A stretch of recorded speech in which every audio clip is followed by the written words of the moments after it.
1 October 2025 பொதுக்காலம் 26ஆம் வார புதன்கிழமை. முதல் வாசகம் நெகேமியா நூலிலிருந்து வாசகம். அதிகாரம் 2 இறை வார்த்தைகள் 1-8 முடிய. மன்னர் அர்தசாஸ்தாவின் 20ஆம் ஆட்சியாண்டில் நீசான் மாதத்தில் அவரது முன்னிலையில் திராட்சரசம் வைக்கப்பட்டிருந்தது. நெகோமாவாகிய நான் திராட்சை ரசத்தை எடுத்து மன்னருக்கு கொடுத்தேன். அப்பொழுது அவர் முன்னிலையில் நான் துயருற்றவனாயிருந்தேன். மன்னர் என்னை பார்த்து, ஏன் உன் முகம் வாடியுள்ளது? நீ நோயுற்றவனாக தெரியவில்லையே. இது மனவேதனையோ அன்றி வேறொன்றுமில்லை என்றார். நானோ மிகவும் அஞ்சினேன். நான் மன்னரை நோக்கி, மன்னரே, நீர் நீடோடி வாழ்க. என் மூதாதையரின் கல்லறைகள் இருக்கும் நகர் பாழ்பட்டு கிடக்கும் பொழுது, அதன் வாயில்கள் தீக்கு இரையாக்கப்பட்டிருக்கும் பொழுது என் முகம் எப்படி வாடாமல் இருக்கும் என்றேன். அதற்கு மன்னர் என்னை நோக்கி, உனக்கு என்ன வேண்டும் என்றார். அப்பொழுது நான் விண்ணக கடவுளிடம் வேண்டினேன்.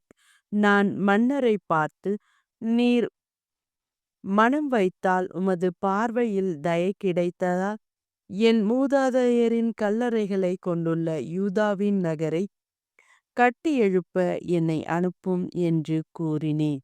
அப்பொழுது மன்னரும் அவர் அருகில் அமர்ந்திருந்த அரசியும் என்னை பார்த்து, உன் பயணத்திற்கு எத்தனை நாட்கள் ஆகும்?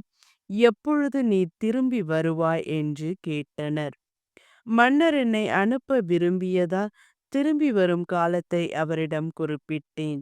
மீண்டும் மன்னரை பார்த்து, உமக்கு மனமிருந்தால் நான் யூதாவை அடையும் வரை யூப்பிரத்தீசின் அக்கறை பகுதியிலுள்ள ஆளுநர்கள் எனக்கு வழிவிட வேண்டுமென மடல்கள் கொடுத்தருளும்.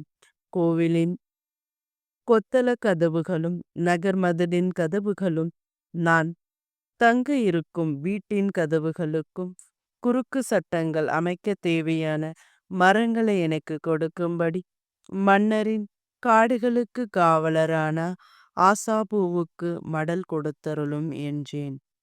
கடவுளின் அருட்கரம் என்னோடு இருந்ததால் மன்னரும் அவ்வாறே கொடுத்தார். ஆண்டவரின் அருள்வாக்கு. இறைவா உமக்கு நன்றி. நற்செய்தி வாசகம். நீர் எங்கே சென்றாலும் நானும் உன்னை பின்பற்றுவேன்.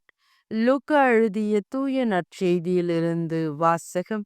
அதிகாரம் 9 இறை வார்த்தைகள் 57-62 முடிய. அக்காலத்தில் இயேசு சீடர்களோடு வழிநடந்த பொழுது ஒருவர் அவரை நோக்கி, நீர் எங்கே சென்றாலும் நானும் உம்மை பின்பற்றுவேன் என்றார்.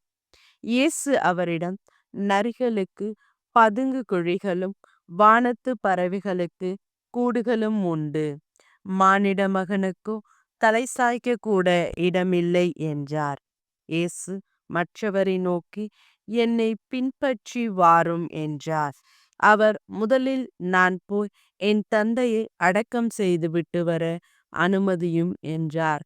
இயேசு அவரை பார்த்து, இறந்தோரை பற்றி கவலை வேண்டாம், அவர்கள் அடக்கம் செய்யப்படுவார்கள்.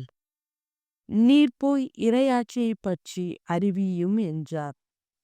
வேறொருவரும், ஐயா, உம்மை பின்பற்றுவேன், ஆயினும் முதலில் நான் போய் என் வீட்டில் உள்ளவர்களிடம் விடை பெற்று கொண்டு வர அனுமதியும் என்றார்.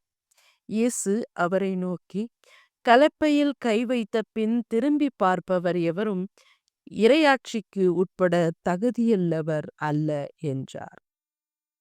ஆண்டவரின் அருள்வாக்கு. கிறிஸ்துவே உமக்கு புகழ்.